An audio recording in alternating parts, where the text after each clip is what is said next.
Bom, então vamos dar continuidade ao nosso conteúdo de parasitologia, ainda falando dos eumintos intestinais de importância médica, só que agora nós iremos falar sobre a ancilostomose, ou também uma doença popularmente chamada de amarelão, em decorrência do aspecto anêmico da pessoa, em decorrência do parasitismo.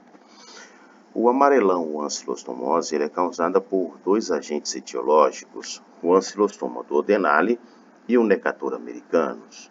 O Ancylostoma duodenale e o Necator americanus se diferem entre si principalmente pela cápsula bucal. O Ancylostoma duodenale apresenta uma cápsula bucal contendo dois pares de dentes, utilizados para dilacerar a parede intestinal e consumir sangue. E o Necator americanus, ele não possui pares de dentes, ele possui placas cortantes. Então, o Necator americano possui um par de placas cortantes na cápsula bucal, também utilizado para dilaceração da parede intestinal e consumo de sangue. As fêmeas de Ancylostoma duodenale normalmente são um pouco maiores, os Necator americanos, e também põem maiores quantidades de ovos. As fêmeas de Ancylostoma põem cerca de 20 a 30 mil ovos por dia, e o Necator americanus põe cerca de 6 mil a 11 mil ovos por dia. A cápsula bucal é o principal meio de diferenciação do Necator americanus e Ancylostoma duodenale. Necator americanus, como já foi dito, possui um par de placas cortantes e o Ancylostoma duodenale possui dois pares de dente. Essas aqui são as formas evolutivas. De dentro dos ovos saem as chamadas larvas. Essas larvas L1 e L2 e L3 ficam no meio exterior do ovo. No caso do Ascaris lumbricoide, larvas L1, L2 e L3 ficam dentro dos ovos. No caso dos ancilostomídeos e Necator americano, as larvas L1, L2 e L3 ficam no ambiente externo. L4, L5 ficam no pulmão. Então, de dentro dos ovos, eclodem as larvas habictoides de primeiro e segundo estágio. Depois, essas larvas passam um período de maturação e dá origem às larvas filarioides de terceiro estágio. Essas aqui são as formas infectantes para o homem. Essas formas penetram pela mucosa do homem, penetram ativamente pela pele e é levado para o pulmão. Quando chega no pulmão, essas larvas filarioides, acontece mais uma modificação, dão origem às larvas L4. L4 perfura o parênquima pulmonar, cai nos alvéolos e é denominado de L5, acontece mais uma muda. L5 sobe a árvore brônquica, podem ser expectoradas ou sim ou engolidas. Quando elas são engolidas, elas retornam ao intestino. E quando elas retornam ao intestino, elas vão dar origem aos machos e fêmeas, sendo que machos e fêmeas são bem pequenos, cerca de, no caso da fêmea, é um pouco maior do que os machos. Esses são os ovos de ancilostomídeos. São ovos com casca bem fina, com uma massa embrionária aqui de forma irregular, parecendo uma mora, e apresenta um citoplasma bem clarinho. Esses ovos vão passar por fases de maturação.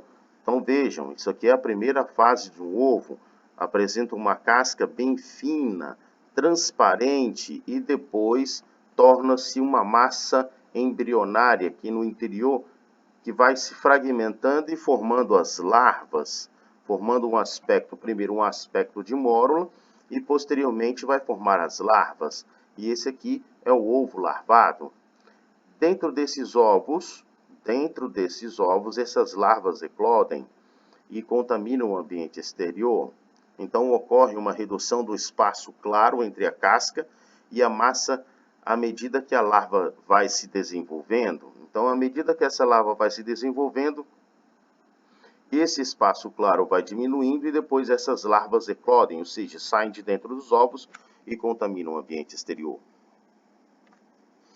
Essas são as formas das cápsulas bucais. Do lado de cá, você tem um ancilostomídeo com dois pares de dentes, que são utilizados para maceração, dilaceração intestinal e consumo de sangue. Do lado de cá, observa-se um Necator americano, um par de placas cortantes também utilizado para dilacerar a parede intestinal. Esse aqui é uma micrografia eletrônica de varredura, um microscópio eletrônico de varredura. Isso aqui é um oscilostomídeo, 2 pares de dentes na cápsula bucal. Bom, explicado então as formas do ciclo evolutivo, nós podemos então entrar no ciclo de vida. O ciclo de vida inicia-se quando larvas L3, as larvas L3 no solo, tá? Que ficam no solo, penetram pela pele da pessoa. Então essas larvas L3 ou larvas filarioides, na superfície do solo contaminado ou na vegetação, penetra na pele, migra pela corrente circulatória e vai até os pulmões. No pulmão, essas larvas L3 se transformam em larvas L4. Essas larvas L4 atingem os alvéolos, e nos alvéolos passa mais uma modificação, chamada de L5. Essas mudanças que as larvas fazem no pulmão de uma pessoa é chamado de ciclo de Loss. E essas larvas L5 sobem a árvore brônquica, podem ser expectoradas ou engolidas. Quando elas forem engolidas, elas retornam ao intestino. Ao chegar ao intestino, elas dão origem aos vermes adultos, machos e fêmeas. Os machos copulam as fêmeas e essas fêmeas fazem a postura dos ovos. Esses ovos, então, são eliminados pelas fezes. Essas fezes, contaminando um solo, esse solo contendo matéria orgânica em decomposição, temperatura e umidade, de dentro desses ovos, as larvas L1 rabditoides saem, ou seja, vai haver uma eclosão das larvas rabditoides de dentro desses ovos. Esse mecanismo aqui, ó, tudo isso aqui vai acontecer, ó, no ambiente externo. Os ovos que saem pelas fezes, e essas fezes contaminam esse solo, e no solo vai acontecer todo esse processo de maturação. Quando essas larvas se tornam bem desenvolvidas, o que acontece? Elas saem de dentro dos ovos. Saem de dentro dos ovos o primeiro estágio de larval, que é chamado de L1.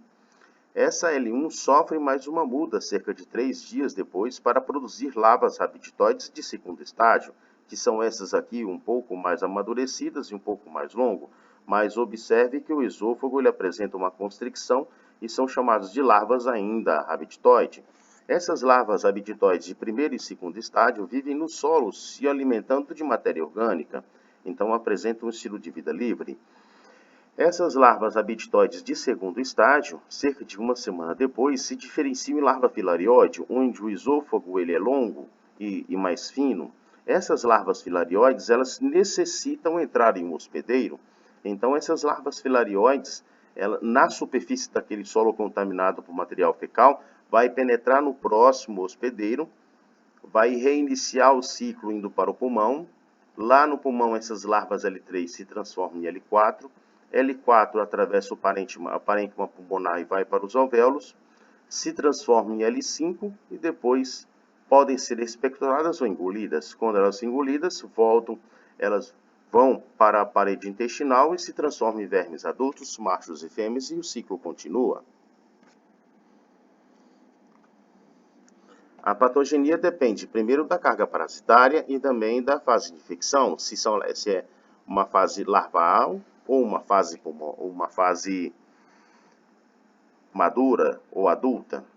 Então veja, durante a fase de penetração de larvas pela pele, tá? Quando essas larvas penetram pela pele, ela vai causar um prurido, um edema, um pequeno inchaço, um eritema, uma vermelhidão.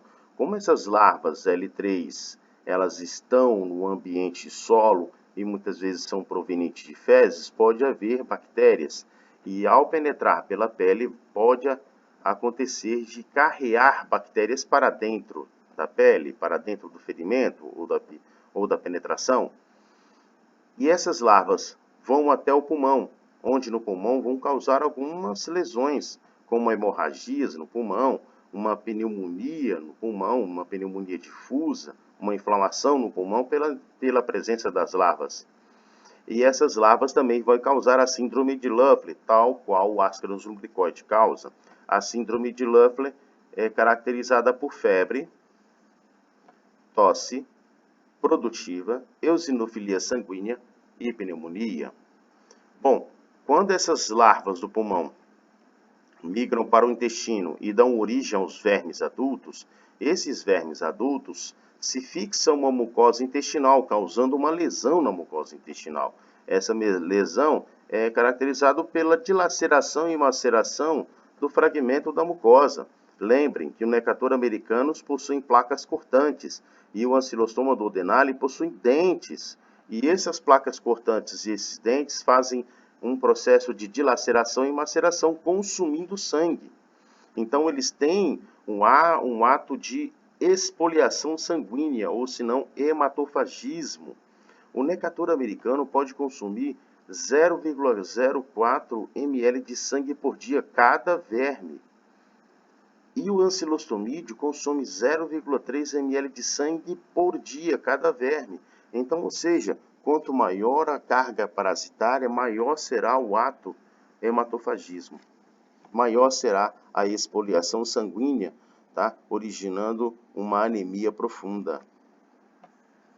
Sintomas: náuseas, vômitos, flatulências, cólicas e diminuição do apetite são os sintomas mais característicos, só que esses sintomas também podem ser bem semelhantes às outras doenças. A Monteiro Lobato, ele criou um personagem exemplificando bem a característica de um amarelão, e a característica dele é a inteligência do amarelado atrofia-se, a tristeza figura, incapaz de ação, incapaz de vontade, incapaz de progresso, torna-se escravos dos vermes. Então, Monteiro Lobato, em 1919, ele criou um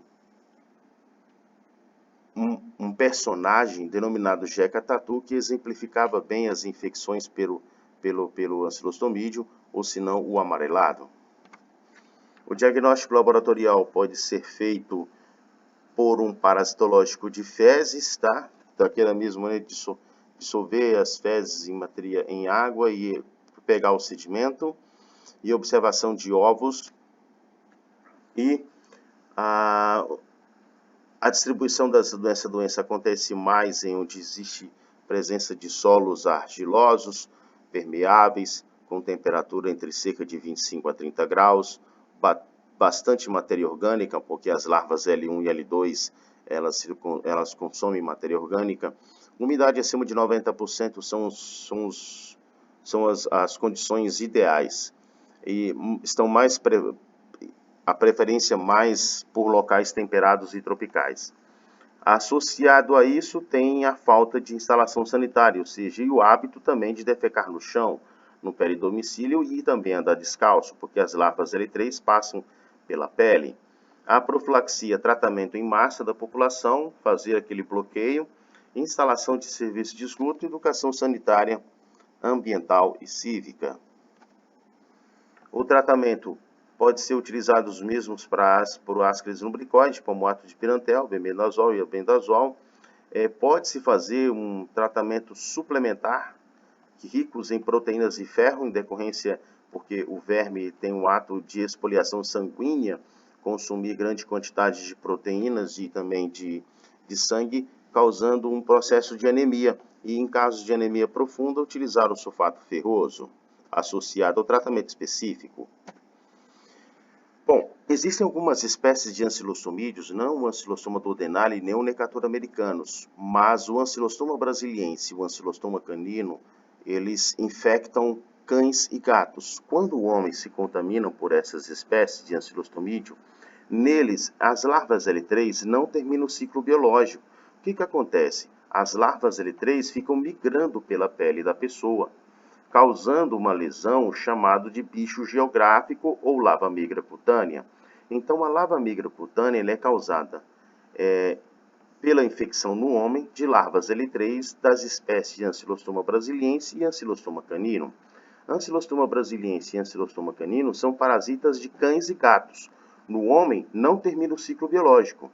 Ou seja, Ancylostoma brasiliense e Ancylostoma canino no homem não termina o ciclo biológico.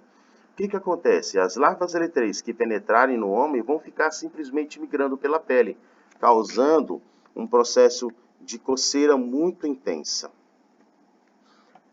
Também vai ter essa forma avermelhada, que é o edema, tá? O eritema, perdão, o edema, um pequeno inchaço, o eritema, essa vermelhidão. Os sintomas está relacionado ao aspecto da lesão, certo? Ao aspecto da lesão, um aspecto vesicular que produz intenso prurido, uma intensa coceira. Então, no local da penetração da L3 aparece uma lesão que evolui, assumindo um aspecto vesicular que produz intenso prurido ou intensa coceira.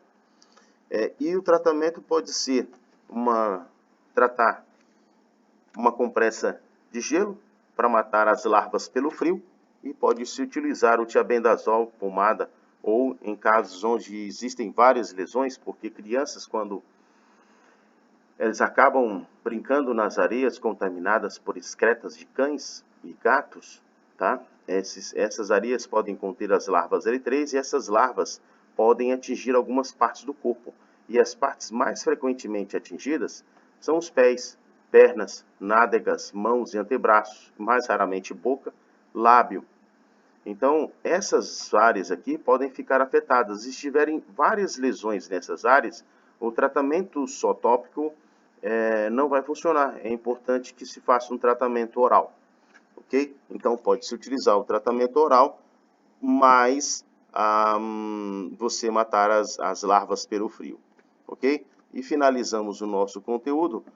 Pode utilizar o livro do Neves para a histologia dinâmica, como também pode-se utilizar o livro do Neves para a histologia médica, para o referencial bibliográfico, ok? Até mais, muito obrigado, fique com Deus.